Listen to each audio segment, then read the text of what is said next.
So before I forget it, to mention in the lunch break, you have also the opportunity to visit the exhibition, Baroque Pathways, which we did together with the Palazzo Barberini in Rome. So if you would like to show your wristbands, you can have access to this exhibition as well.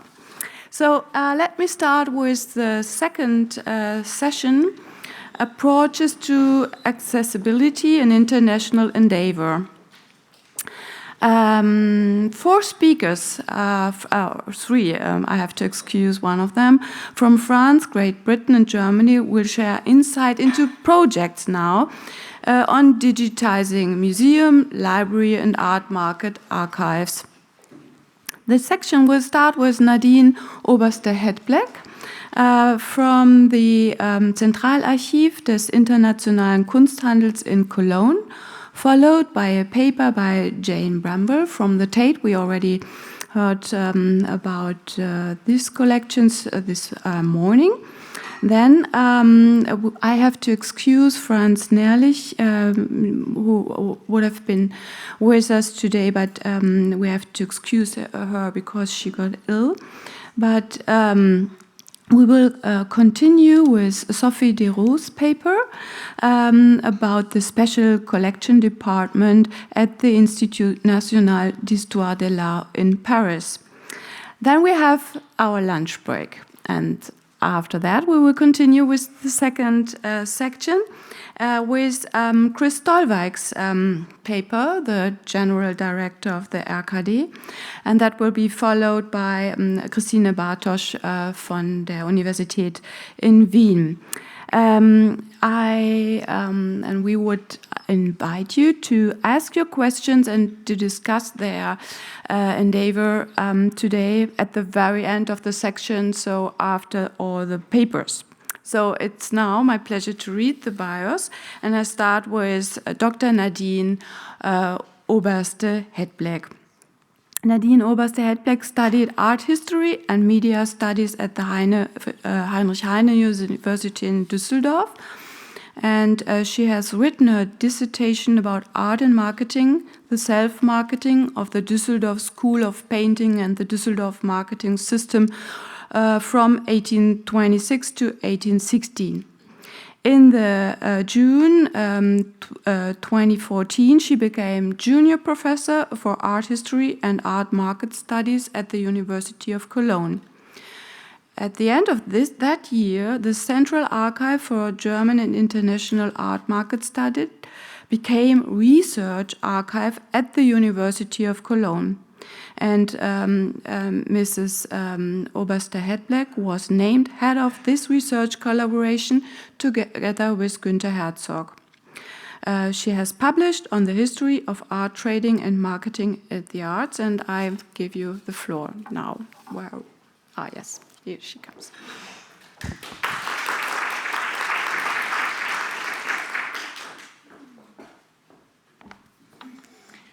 Good morning to everyone.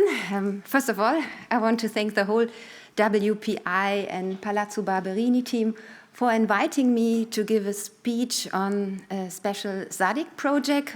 But unfortunately, I have to inform you that Günther Herzog is unavailable today. But I would like to greet you warmly from him. And now I will start. Right. It is now 28 years ago, in 1992, that the SADC archive was founded by the Federal Association of German Galleries. Since then, it has been a central location for the preservation and description of archives, which also makes them available for the purposes of research. They contain documentation relating to the work of a wide range of protagonists in the art market. SADC, known at that time as Zentralarchiv des Deutschen und Internationalen Kunsthandels, was the first archive in Germany to specialize in this area of collecting. Today, the inventory encompasses archives from 107 galleries, 14 associations, art fairs and institutions, 8 collectors, 23 critics and curators, 14 photographers and 1 artist. 27 of the archives are now available online for the purposes of research. We can see that the collection's mandate has expanded from galleries and dealers to include other players in the art market.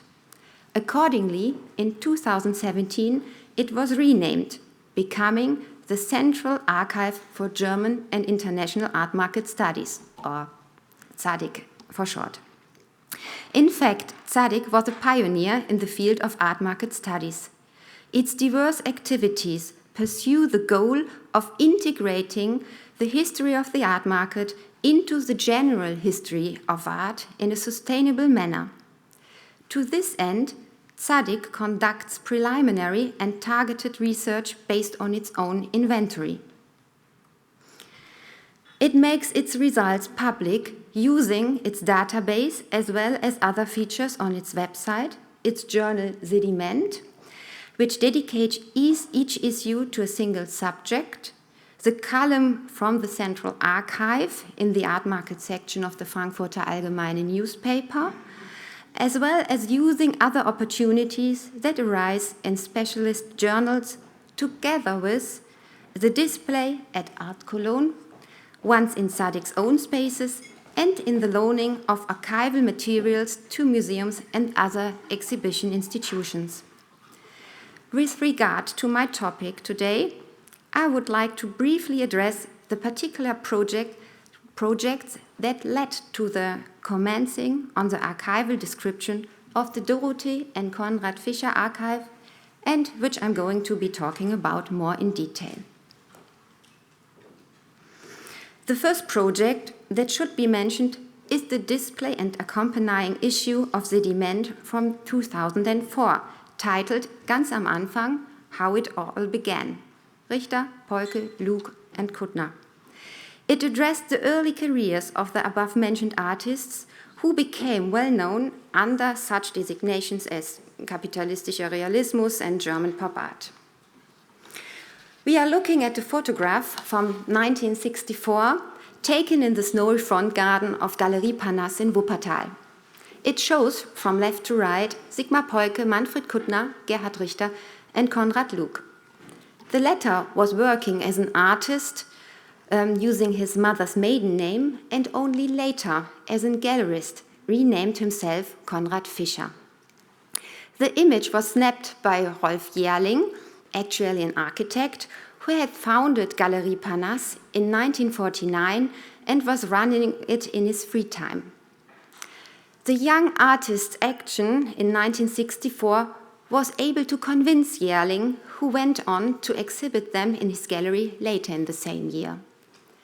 For the aforementioned Sediment project, How It All Began, ZADIC not only conducted research in its own inventories, but also receiving loans from the artist archive of Konrad Luke, alias Konrad Fischer, who died in 1996.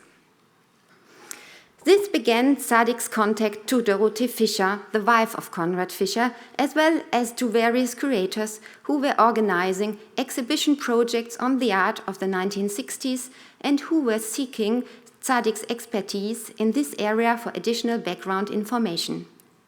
Then, in 2015, the private collection of Dorothee and Konrad Fischer was acquired by Kunstsammlung Nordrhein-Westfalen, that is the federal state of North Rhine-Westphalia's collection of art.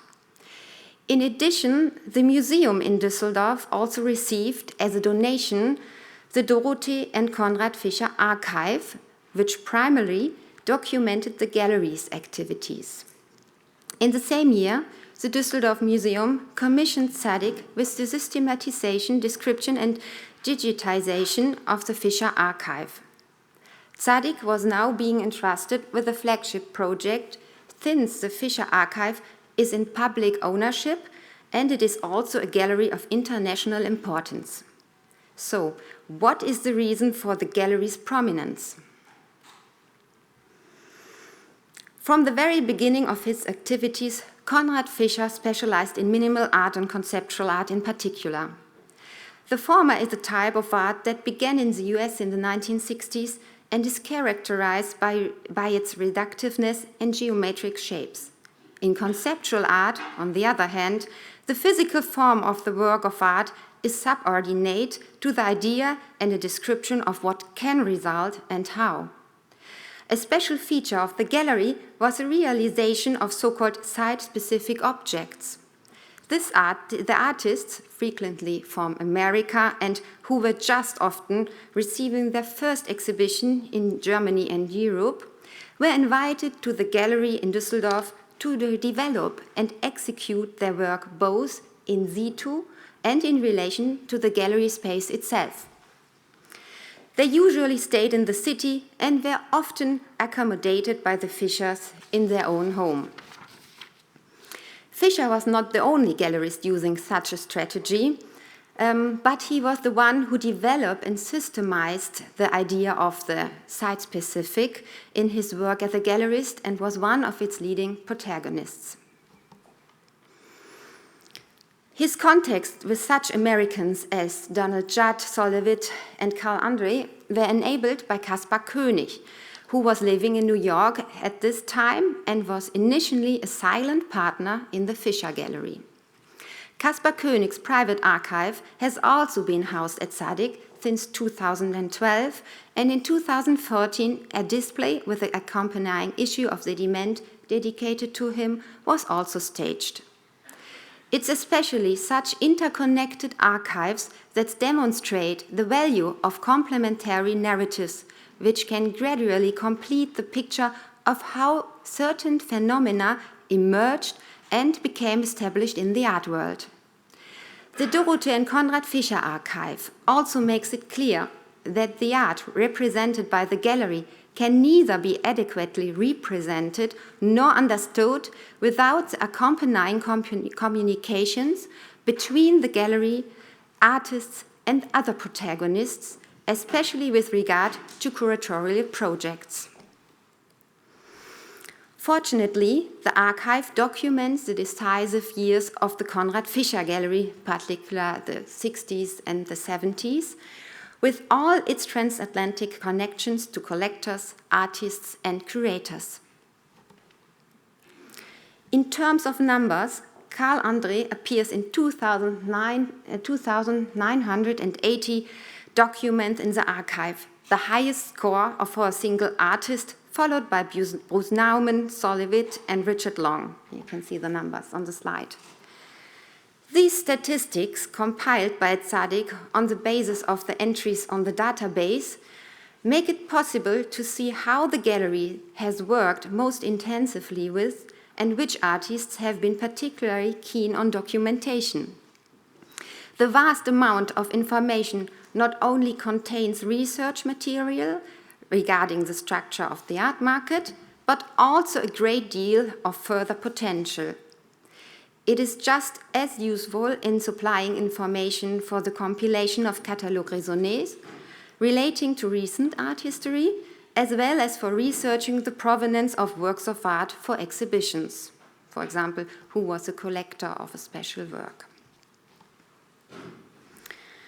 The significance of the archive in understanding the development of Dorothee and Konrad Fischer's own collection of art was immediately apparent to Kunstsammlung Nordrhein-Westfalen, the museum in Düsseldorf, and its exhibition Cloud in Crystal, the Dorothee and Konrad Fischer collection, which celebrated the acquisition of the private archive and collection, presented an appropriately significant number of documents from the Fischer archive. You can see here some photographs. But let us now come to the specifics of how the project of describing the Fischer archive developed. It began in May 2015, immediately after the collection was received by Zadig, and took a total of 4 years, of which 2 years involved particularly intense work. The entire Fischer archive was worked on from the founding of the gallery in 1967 to the year 2000. None of the archival materials were disposed of because the archivist's assessment was that the archive contained only material that was art historically significant. Tsadik's expertise has been that, in principle, the process of archival description is always a matter of learning by doing, since it is only during the working process that the ultimate structural order becomes apparent and which can subsequently be adjusted and enhanced. I hope you can read it. Yes. Tsadik systemizes the archives in its possession using the respective archive's own system and according to provenance. In other words, the creator structure for ordering and sorting the archive is retained as far as possible, insofar as it can be identified during the initial description of the archive. This represents the first step in the description process. Fortunately, in the case of the Fischer archive, its own ordering system, created and continued by the Fischer family and the gallery staff, was clearly identifiable, providing the key to its description and only requiring some easily undertaken adjustments in isolated places, since the files were sorted and ordered in differing degrees. I would just like to briefly address this. One section consisted of files containing artist correspondence. This was alphabetically ordered by the artist's surnames from A to Z, and then internally systemized in chronological order, either forwards or backwards. Due to the varying intensity of correspondence with artists, there was sometimes whole ring binders for some artists, but only individual tabs for others. Then there was the general business correspondence with institutions, for example museums, which was, in principle, sorted alphabetically by the city name. Exceptions were, for example, the large volumes of correspondence with the Guggenheim Museum under G and MoMA under M, which, according to the principles of provenance, were left where they were. Likewise, the correspondence with galleries was and is not archived under the city name, but by gallery name. As you can see, there are always exceptions that have to be dealt with during the working process. There's also an internal guide on how a Tsadik staff should proceed. You can see some slides from it. The next section of the Fischer archive consists of collections of materials. These include, for example, photographs or documents for the 2-volume catalog Ausstellungen by Konrad Fischer. Some of the materials were semi-organized, but in some cases no criteria for sorting or collating could be identified. These inventories were aligned to the previously identified principle of systematization that is put into chronological order. With regard to the overall archive, smaller deviations from the standard system in the inventories may have different causes, such as changes of staff in the gallery. What's impressive about the collection of material is that many artists, for example, Bruce Nauman or Karl André, produced concept drawings for almost all the work they exhibited at Fischer, and which also relate to the previously mentioned site-specific approach. During the process of describing the materials, the sketches were identified, assigned to Naumann's or André's exhibited projects and installations, and chronologically listed and recorded. Consequently, the work title can also be researched using the Tsadik intranet search function. This leads me to the next step in the archival description process. Following the initial describing and systematization, the documents were digitized and individually indexed in the database. I'll show you an example of a dialog box for the Tzadik database. It also makes it very clear that the name of collectors, gallery owners, critics, museum curators, and institutions have been tagged via GND. To date, 45,000 scans have been done. The archive has been completely digitized, down to the smallest receipt. As yet, no optical character recognition has been used, but in a follow-up project it could, in principle, be implemented very quickly. In terms of the Fischer archive in particular, programs that could read handwriting would be especially useful, since artist correspondence and early business correspondence were often conducted only in handwriting. To return to the archival description process, I briefly mentioned the last steps, which were the paginating of the archival materials and their rehousing. For this, Tzadik uses acid-free boxes, glass-lined sleeves, and polypropylene sleeves. Subsequently, the Fischer archive was physically moved to its own space in the museum in Düsseldorf. You can here see the room for the archive, and can now be viewed at Tzadik exclusively in digital form. Two ways of making the digital archive accessible have been adapted. Firstly, there is the opportunity of viewing the digital facsimiles on the intranet or at Tzadik premises.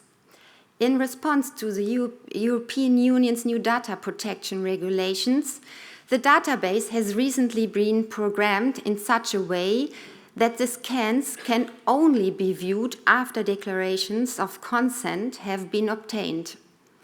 For the general inspection of the archive from the people the data refers to, as well as that of Kunstsammlung Nordrhein-Westfalen. However, the scans of the gallery's own exhibition invitations, the book covers of the reference library, and individual photographs are readily accessible, and all of these can also be found together with the complete metadata online on the Tzadik's website. The metadata is regularly exported to the German Library and European ArtNet, which are connected. Tzadik also regulates the analog and digital traffic in copies for Kunstsammlung Nordrhein-Westfalen using the proven strategy of double entry bookkeeping, so meaning a trace can be kept of who received what data.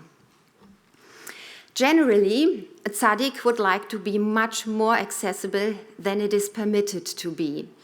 However, the legal framework sets certain limits. I've already mentioned the new data protection regulations, but in addition, there are also issues around copyright. You all know this. Very new, up-to-date data is contained in such a young archive as that of Dorothee and Konrad Fischer, and a clear majority of those mentioned and involved in the correspondence are still alive or still active. Think about all the auction houses. You can imagine that it can be problematic when an art dealer wants to view the archive. Here, Tzadik proceeds according to the current legal framework and the wishes of the donors. It is only their donations that permit insight into the complex structures and processes of a very discrete market, which is what the art market is. In order to deepen the long-standing cooperation between the university and Tzadik in both research and teaching, an agreement of collaboration was signed at the end of 2014, you already heard about this, which gave Tzadik the status of an affiliated institute of the University of Cologne. Since then, Günther Herzog, as the head of Tzadik, and myself, as junior professor of art history and the art market, have successfully developed and expanded collaboration in the joint management of the affiliated institute. So I'll show you some selected examples of exhibitions we have organized inside and outside Tzadik together with students and within the context of courses at the university. In the future, the merging of Tzaddik into the University of Cologne should result in an even closer partnership, which will open many further possibilities in the spirit of research and teaching laboratory. It's a development that we are very much looking forward. Thank you.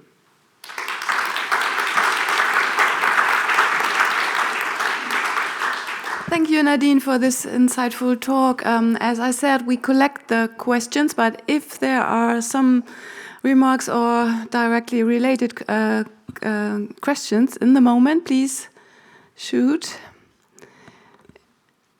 If it's not the case, we'll continue with Jane Bramwell's talk, and I have the pleasure to read her bio. Jane Bramwell is head of the Library, Archive and Collection Access at the Tate, London. Following a career in further education libraries, and Jane Bramwell joined Tate as Library Collection Manager in August 2007 and became head of Library, Archive and Collection Access at Tate in January 2009. She and her colleagues in the Library and Archive Department are responsible for the acquisition, cataloging, and preservation of material destined for the Tate Library, Archive, and Gallery Record Collection. Jane was the project lead on Archives and Access, a 5-year program of digital access, participation, and learning with archives, and she continued to support other digitization and cataloging projects at Tate. Jane is passionate about access and increasing audiences to museum, library, and archive collections, and she is current chair of the UK and Ireland Art Libraries Society, ALIS. So please come to the microphone. The floor is yours.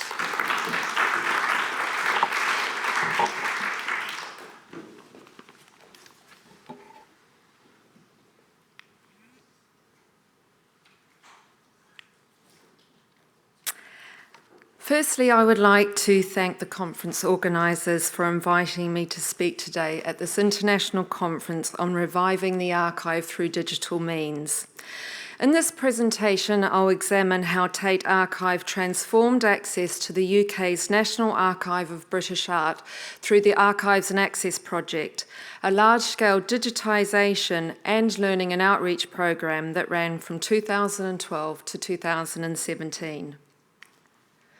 In my talk, I will give a brief history of Tate Archive, a brief introduction to Tate's library and archive collections and services, an understanding of Tate's archive acquisitions, collections and media, an exploration of the Archives and Access project and what it achieved, and a conclusion on our learnings from embracing the digital.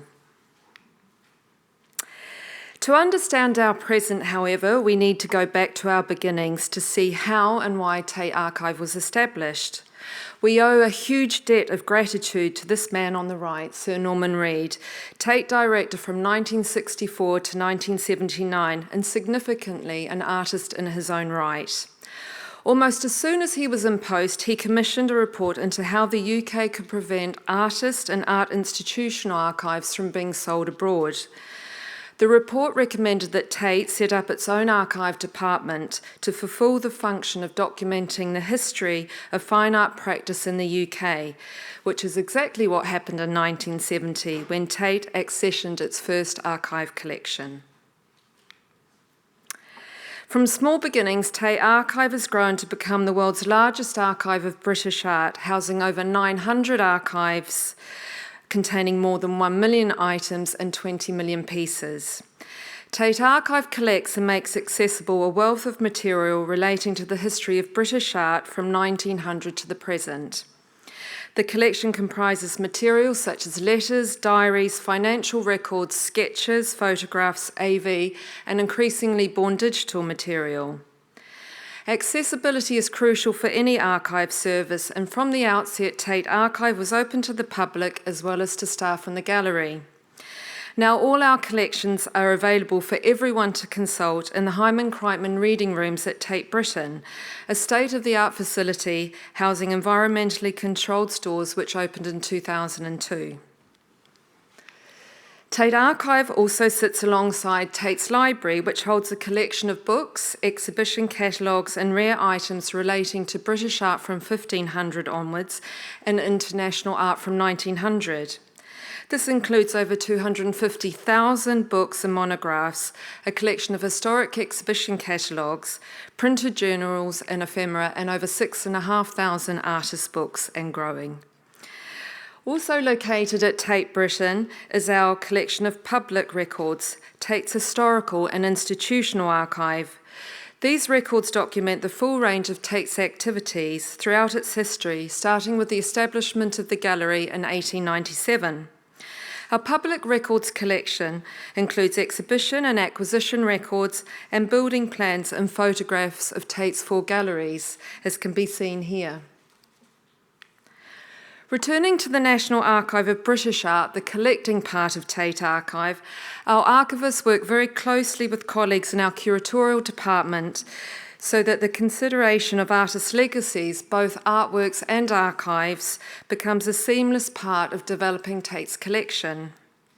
Working from strategy documents and priority lists, archivists and curators regularly visit and meet with artists, their families and estates to ensure that Tate Archive continues to be the repository of choice for the history of fine art practice in the UK. Artists' archives form the largest proportion of our holdings, and they provide a unique insight into the lives and practices of artists who have lived and worked, though not necessarily born in Britain, such as Eileen Agar and Francis Bacon, pictured here. All 900 archive collections are of great importance to our curators, but also to the 18,000 plus visitors per annum who visit our reading rooms. Over the years, Tate Archive has now built up many strengths within our holdings, such as artists who lived in and around St Ives, British Surrealism, performance and video art, and emigre artists like Marie-Louise von Moschitzky and Nam Gabo. Other key strengths include the papers of art critics and writers such as Sir Kenneth Clark and American-born Barbara Rice.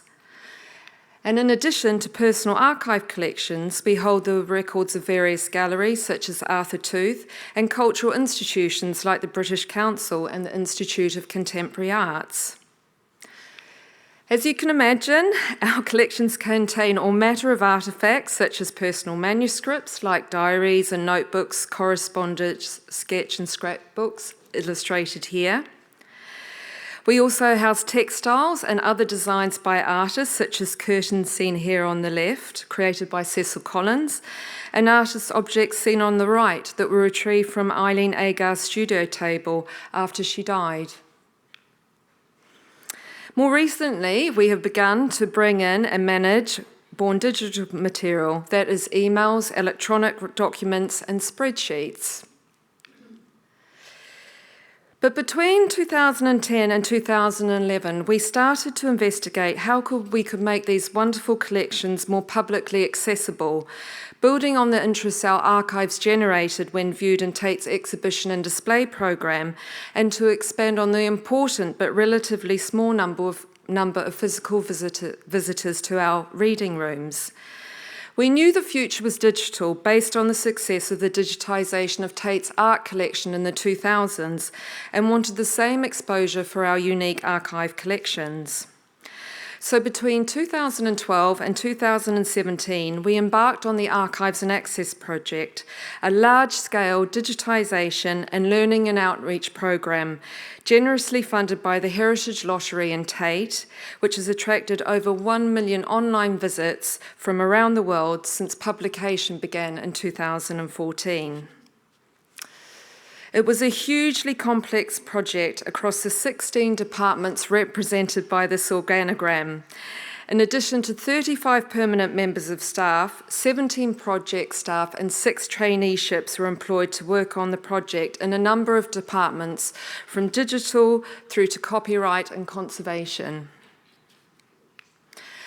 Our aim was to digitise 53,000 pieces from 70 archive collections, and with over 1 million items to choose from, we had to get our selection criteria right at the beginning.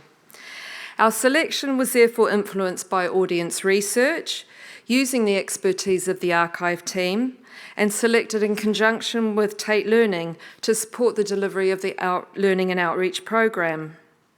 For this project, we chose collections from artists' archives that told not only the story of British art, but also a local political and social history, often international, including the views of those often marginalised in the story of British art, such as black and female artists. The project was also national in scope, so we chose archival collections that reflected the whole of the UK by matching artists who were connected with a particular region or country. And we also wanted to test archives that would present us with different challenges in the digitisation process, such as large flatworks and 3D objects, and different formats such as sketchbooks, notebooks, letters, and photographs. Finally, we looked at collections that presented us with different rights issues.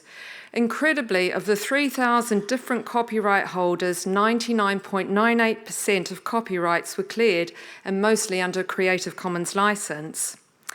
And I think it's worth noting here that selection can create a bias of sorts if out of 900 collections you give digital access to items from 78 collections and not the others. And as we have only digitised 1% of our archive collection, one issue we continue to face is that people may think that what is online is all that exists. The content, once selected and digitised, was underpinned by different levels of engagement, online to in-person, light touch to in-depth. Over 5 years, the project staff delivered and designed a programme of digital access, participation and learning with archives, featuring new activities on the Tate website, with partners across the UK and at Tate Britain, engaging thousands of people. And I'd now like to dedicate the rest of my presentation to illustrating how we achieved this. Let's start with the digitised content itself, pictured here through the website portal. Over 53,000 pieces from 78 collections in the archive are now online, and they are fully integrated with Tate's art collection. So if you do a search for Francis Bacon, you'll not only bring up his artworks, but also any archive pieces that we've digitised. And it's also underpinned by detailed cataloguing records for each image or piece, and a comprehensive subject index that provides access points for the non-specialist. To highlight the online publication of our digital archive collections, we also ran dedicated press campaigns. For example, the call to identify the unidentified British locations captured in the John Piper collection of photographic negatives. This resulted in 900 changes to our catalogue records and saw Piper overtake Turner as the most searched for artist on the Tate website during this particular campaign, which is no mean feat. We also created the albums feature, which allows users to collate and share digital collection pieces on the Tate website. The tool enables users the opportunity to group digitised archives and artworks together through the creation of digital scrapbooks, which users can personalise by commenting on material found, uploading their own content and sharing with others. And the albums feature has proved very, very popular with teachers and students. We also created the Animating the Archives film series, which explores artists and themes inherent in the archive collections that we digitised. This series of 24 short films focus on the story behind a particular artist included in the project, such as Joseph Herman and Barbara Hepworth, or cover more general themes such as what are archives. We created Annotate, an online crowdsourcing transcription tool that invites audiences to transcribe text from the collections that we published.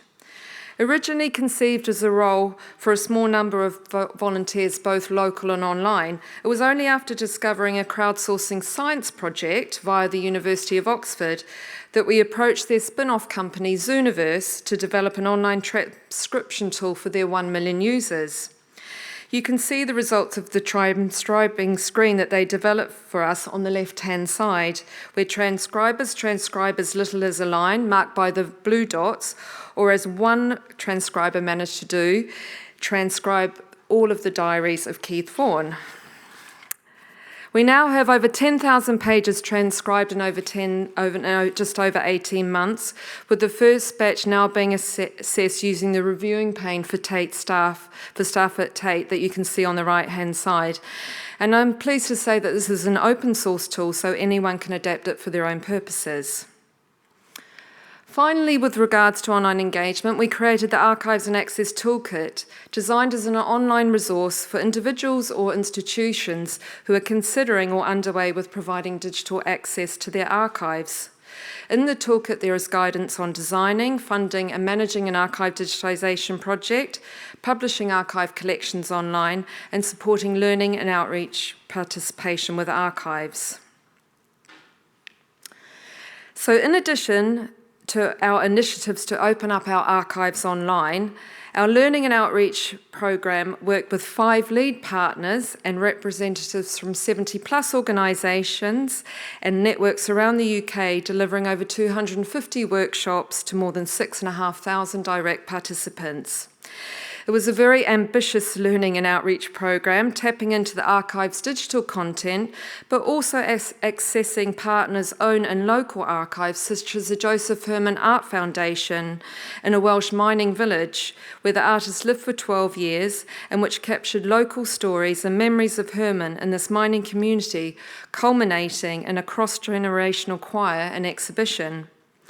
In the northwest, the lead partner was the Alderhay Children's Hospital that was moving location, with the project built around issues of how memory, artefact, the building and the park lend themselves to enabling smooth transitions from old context to new contexts, with many patients reflecting the move. With many patients inspired to sketch in bed after viewing facsimiles from the archive collection. The project with Tyne and Weir Museums and Archives focused on engaging harder-to-reach communities through an exploration of their evolving physical environment, reflecting the move from the rural to the industrial and now to a post-industrial landscape. The lead regional partner in the southeast was the Turner Contemporary in Margate. This project used the digitised archive to develop a program that explored local heritage, personal histories and divergent heritage, with children, young people and people with learning difficulties in relation to written histories and literacy. Finally, the project in London explored the capital's heritage through the eyes of a core group from Tate Collective, our young persons group at Tate, and other local art galleries. The aim was for those young people involved to create their own archive resources based on the model of playlists. Archives and Access was also part of the Millbank project, which delivered a capital program to improve the visitor experience at Tate Britain, including the creation of the Archive Gallery, the first permanent display space for Tate's library and archive collection, which opened in 2013. This included a site timeline documenting the history of Tate Britain, a digital corridor where visitors can turn pages of our digitised volumes from the archive, and a dedicated archive gallery for the display of our treasures. The Archive Gallery opened in November 2013, and this unique space in the foundations of the building provides a permanent arena for access to the unique heritage and culture that can be found in Tate Archive, promoting the collection and making the work of the archive more visible. The space is in a prime location near Tate Britain's cafe and restaurant and attracts more than 35,000 visitors each year. And the Archive Gallery has proved an instrumental means of widening access to and increasing an awareness of Tate's archive collections, which complements the increased access to Tate Archive afforded by the programme of digitisation and our learning and outreach activities. And finally, alongside these physical manifestations, the funding from Archives and Access enabled us to recruit a team of preservation volunteers who helped to rehouse fragile items, as well as a cohort of hugely popular guides called Archive Explorers, who take visitors on a journey around the building, pointing out archival presences in the gallery. So in conclusion, digitisation can make archives more accessible, but doesn't guarantee they will be accessed.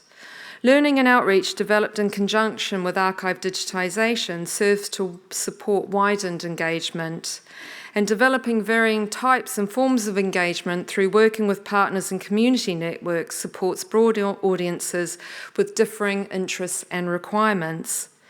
Storytelling and conversations inspired by archives can deepen engagement with cultural and make connections to themes and issues still relevant today. Outreach programs can support participants in developing their own understanding of collections, to find items and themes that were relevant to them and to make their own creative responses. Audiences now expect a digital dimension to their funding, which is why the Archives and Access project was so important to Tate, as it provided the policies, procedures and infrastructure for us to digitise future archive collections. And the project was holistic and has improved access to the physical archive collection at Tate Britain and created a digital platform for access which removes barriers such as geographic location and opening hours. Tate Archive arose out of a desire to save part of our national art heritage from being lost or exported abroad. And after acquiring our first collection in 1970, we're nearing the 1,000th collection as we approach Tate Archive's 50th anniversary in 2020. We have now digitised and published an additional 10,000 pieces online since the Archives and Access project came to an end, and will continue to embed the digital into core archive processes. And here are my contact details and links to Tate Archive and the Archives and Access project should you have any further questions. Thank you.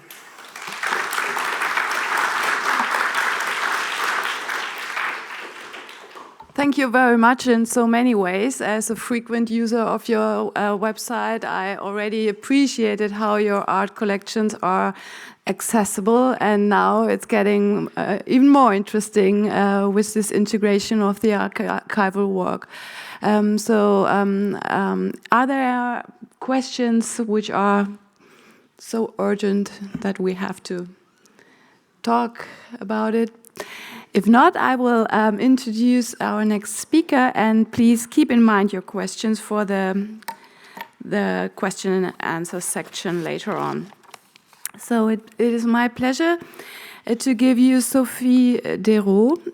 She is Deputy Director of the Special Collection Department of the Institut National d'Histoire de l'Art Library and in charge of the archive collections.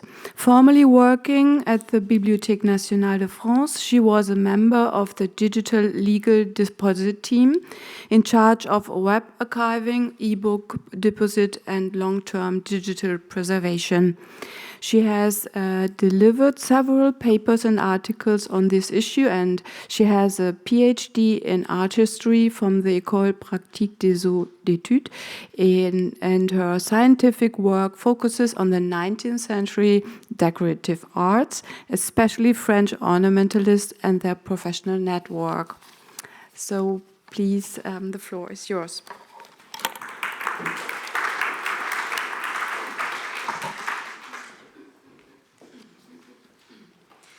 Firstly, I'd like to thank the Wildenstein-Plattner Institute and the Barberini Museum for this already very interesting symposium.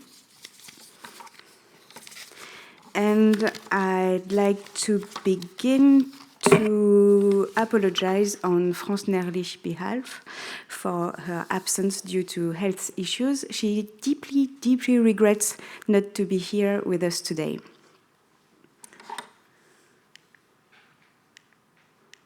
No, sorry.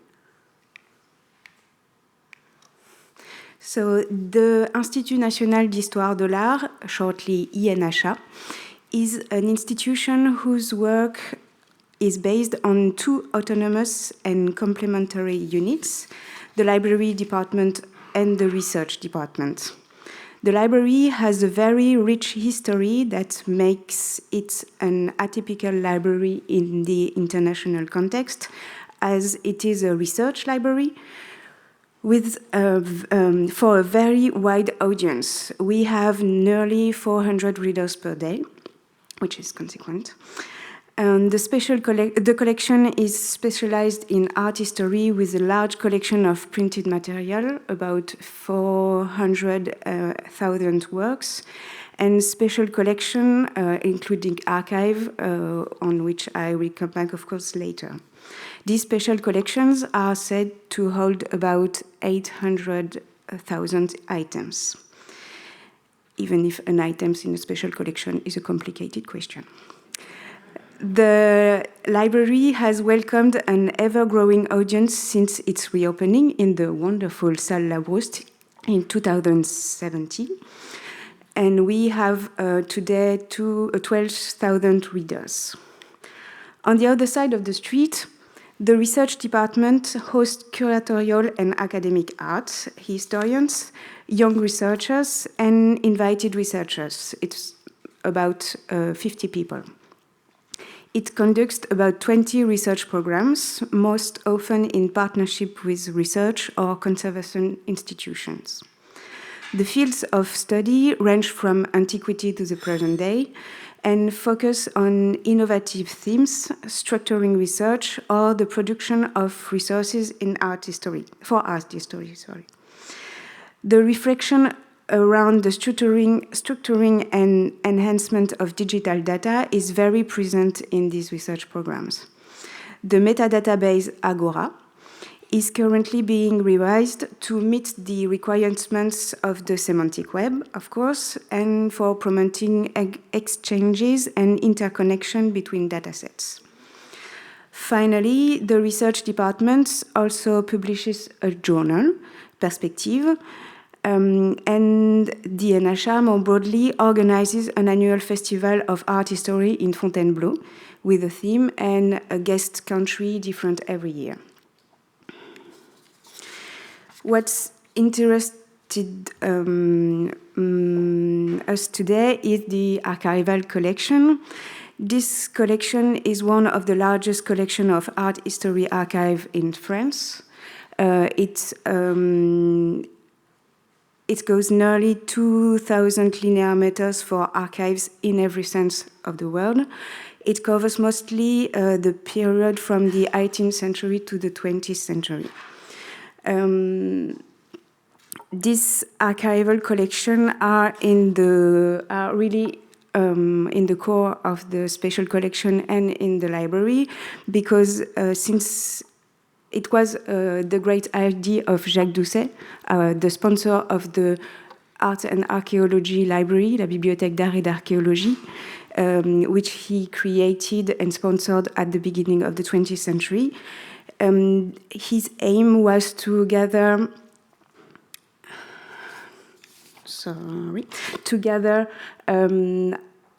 documents on resources and primary sources for the art history and for a very broad art history. That means fashion history, for example, art decorative history, technical art history. This collection has a classic yet complex preservation history, as a lot of such collection in the institution. I must admit that the principle of provenance is quite recent. So until the end of the 20th century, when a researcher or an art historian gave its archive or its collection to the library, it was splitted. The photograph went in photograph collection, the correspondence, the interesting one, goes in autograph collection, etc. So the situation today is a little bit complicated. We stopped that, by the way. At least, so today, the result of this action is we have at least 5 different collections that can hold archival documents. So it's not very easy for the researchers to understand that. We maintain this distinction between these collections mainly for organizational reasons, but from a research point of view, they all have to be taken in account because they often complement each other due to the preservation history I mentioned. So we have challenges to face. The first one is making understandable and searchable a very large diversity of materials. As Jane showed us, we have the same kind of material, textiles, objects, photos, every kind of photos, etc. So we have to make it understandable because they all have a really useful interest for research. Besides, these document materials came from a very broad spectrum of producers. Art market dealer, artists, heritage specialists, art historians, collector, etc., etc. So it often gives different points of view on a same piece of art or on the same artist, which can be very interesting for the researcher. The second big challenge is making unprocessed archive visible. Due to a lack of resource during the second half of the 20th century, important part of our archival collection is not processed, especially in the archival funds. But we can't keep it just by us. So we are trying to make it the most visible we can. I'd like to take one example, which is very recent. One of our last major entries is an archive that gathers 3 funds of auctioneers and what's left of the Heinsberg-Grün Gallery archive, which you probably know. One of these auctioneers, the last one was Guy Loudmer, who was a very important auctioneer on the French market during the second half of the 20th century. And on another one was Alphonse Bélier, who was very active between the 2 World Wars, but also during the World War II in Drouot. So its archive interests, of course, a lot of people for provenance research, for example. But as this archive is very recently has very recently entered the library. It's very large. The hall is 80 linear meter, and it's not finished. And it poses a lot of legal problems, which were already mentioned. We haven't had yet the resources to process this archive, and it's not available to the public. We have to face this reality, but we have to find solutions to make it better. We are trying to find answers. I'd like to propose you today 3 kind of answers. The first one, of course, when we have the right to digitize the document, we do it. And we are in the process of doing, because it covers a huge quantity of document, of course. But when we can't, for the rest of the archive, we favor online description, even with uneven quality level. For example, for the unprocessed font, we try to give at least basic information, dates, what's in the font, what's not in the font. For example, you have here the records for the auctioneer's archive I mentioned. We mentioned the name of the producers, the size of the fonts, the dates, what kind of document is it, everything that we hope will permit the researcher to know if it's interesting to come to us to discuss or not. We also are transitioning to a single online platform for the description of all our archival collection, including drawings and photographs and invitation cards. We are doing it to try to restore, at best, the integrity of the fonts that could have been splitted in the past. And this platform is shared with other library and not only art library, so the researcher have a really broad repository to make search. As you can see here is the Fabius inventory. It's much more precise, and if you just searching for Carpo, for example, you have a result on this inventory, but on other collection too. The second answer we propose is availability. Availability of the collection and availability of us, the team. We have one email address for all the researchers' demands on the special collection, and we are trying to respond to demands as quickly as possible. It's always the person that is in charge of the concerned collection who answer, so the researcher can have the more precise and accurate response, and we can have a dialogue because the demands often doesn't have just a yes or no and just a simple question, a simple answer. It often goes further. If needed, we can make personal appointments to have a dialogue with the researcher and to show them unprocessed collection if that's needed. For example, for the Ludmer, Bélier, etc. Collection, we receive a lot of demands on this archive, and it's logical. And I try to respond as precisely as possible. Either I look myself within the archive for the information that's needed, or I send photograph, give appointments if the researcher needs to see the archive themselves. It takes a lot of time, but the process will also probably take a lot more time, knowing our present resources. So it's, I think, necessary for making this archive not a black hole for questions. The third answer is supporting research on our collection. And the first project I'd like to present you is the Barry papers. In 2018, the INHA acquired papers related to the sculptor Antoine-Louis Barye and to his work. The thrilling documentary collection makes it possible to radically reevaluate the sculptor's personality, as well as his professional practice and his integration into the spheres of international artistic production, distribution, and reception.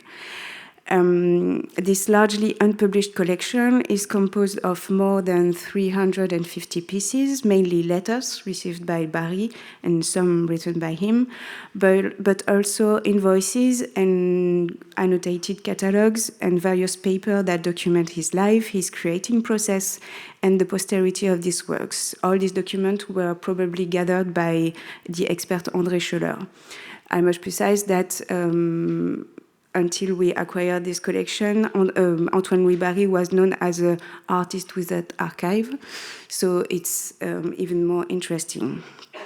The entry of these documents highlighted other unpublished documents from the INHA library holdings, such as Barye's address and account book, but also this amazing artwork register made since the end of the 19th century by the art dealer Elie Fabius. It's a fascinating object. In view of the importance of this new documentation, the goal of this Barye paper project is not only to give access to the sources by describing them in the catalog and digitizing the documents in the digital library, but also by setting up tools based on the close examination of the data that the sources contain and by enhancing the issues they raise. As soon as it entered the collection, I carried out an inventory of Barye papers, and I made an initial mapping of the sources relating to Barye in the library collections. All the documents of the paper acquired in 2018 have been digitized, so we can make them accessible on the INHA digital library before the end of the year. The scientific project can therefore build on these necessary prerequisites to begin to be deployed at 3 complementary and inseparable levels in order to constitute a real contribution to the research community. These 3 levels are transcription and semantic analysis of documents, critical research, and digital critical edition. The first point will form the heart of the project, with a well-limited and nevertheless rich corpus. The transcription of sources should be carried out with attention to the formats of philological transcription, names, works, and keywords that will form the markup of this text, as you can see here. As transcription is a privileged analytical operation, its use will be discussed by a working group formed around the project. The digital publishing work will be carried out with the support of other INHA teams, such as the digital humanities teams, the publishing, the research, and of course the library team. And it will take advantage of the network of expertise in which the INHA is evolving on site with the Bibliothèque Nationale de France or the École des Chartes, but also with the partner of the research project, the Louvre, the École du Louvre, the Sorbonne, and the École Nationale Supérieure des Beaux-Arts. The idea is to seize the immense opportunity to aggregate a community of researchers and experts around the fund acquired by the INHA, to go beyond making it available to researchers by transforming the publishing process into an exploration of the epistemic issues of such documentation. The project is also intended to train young researchers, both in the field of 19th century art history and in electronic publishing enriched by sources. With funding research linked to doctoral and postdoctoral fellowships, the project will serve as an internal prototype for the edition of archival sources that belong to INHA, but the tool development will be shared with partner institutions in order to encourage the interoperability of the data that will be included. As the INHA archives concern text and images, the encoding will also concern both text and images, which will be a very interesting topic for collaboration with different digital units. Finally, far from being only a monographic challenge, but it is, the online publication of the Barberini papers aims to bring to light the multiple possible scientific exploitation in accordance with the current transformation of the field and in resonance with the increasing interest for professional practices, networks of actors, and the circulation of people and models. In a way, it's a similar issue that guides another research program that I will mention very briefly here. But it's important to us to mention it here because it puts into perspective a reflection on the constitution of our collection and of our discipline, and on the epistemological context that is at play there. The history of the Jacques Doucet Library, which, as I mentioned, formed the historical core of the current INHA library, is at the heart of a research program that, in a certain way, resonates with current reflection on the main orientation of our largest art history library, at least in France. The Library of Art and Archaeology revealed a state of knowledge and expressed an acceptance of art history as a cultural expression. For example, as I said, by including history of fashion or by collecting records on craftsmen. And that's just before the World War I, so quite early. While the richness of the collections is very well known, the INHA is currently conducting a research program on the network of actors around this library, because Jacques Doucet worked with experts and book hunters hired from all over the world, with a very sure sense of business and of intellectual interest, but also with a team of librarians and specialists recruited by Doucet and sometimes volunteers, but also the readers and users of this first library. It's interesting to see that Abbey Warburg, for example, provided Doucet with books for his library, that Doucet tried to keep an overview of the latest literature on non-Western art, and that some of these actors have given their archive or their collection to the library. By doing this work, we hope to make a new contribution to the history of art libraries at the very beginning of the 20th century. Through the constitution of these resources and their appropriation by very diverse users, an history of the discipline is emerging that opens up transnational perspective for the circulation of knowledge, but also alternative within the French academic scholarly community. And this history can also guide us in inventing the future of our library. Documentation and research necessarily go hand by hand, but since the two departments operate structurally independently, few scientific synergies have really been able to develop so far. INHA does not focus its entire research strategy on its collections, as does, for example, the Getty Research Institute or the RKD, for example. However, INHA current scientific and strategic project aims to bring the two departments a little closer together. Over the past 2 years, they have begun to set up common protocol and joint reflections committees. The two departments have been working together for 2 years now to develop a common approach to the issue and to the archive exploitation issue. So when, for example, a program is conducted on choreographic notation, that's what these are, as it's right now by Pauline Chevalier, with a focus on collection held in collection other than our own, we nevertheless try to use the research dynamics that are developing to take a new look at our own collections. In this case, the reflection of the transformation of the body's gesture into drawing gesture have led to explore with a fresh eye our very large collection of livres de fête. So we are trying to make our archive the most accessible we can, and we are certain that research and a wide openly shared research and digitization, but not a simple plain digitization, is one of the key to do that. Thank you.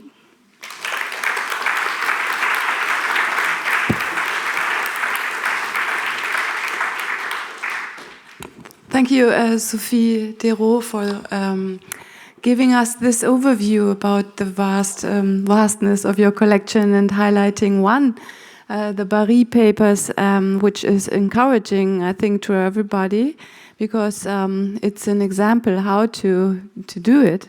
And I'm believing this is will be a little revolution of art history. So thank you for this example. We will discuss it later. But if there are questions, I think it's wise, Elizabeth wanted to make sure that you all come back after the lunch break, so we have no intense discussion and we have you all back. But if there are questions to Sophie in the moment, and if that's not the case, we will gather on 2:30 sharp, and I wish you a pleasant lunch break. Thank you.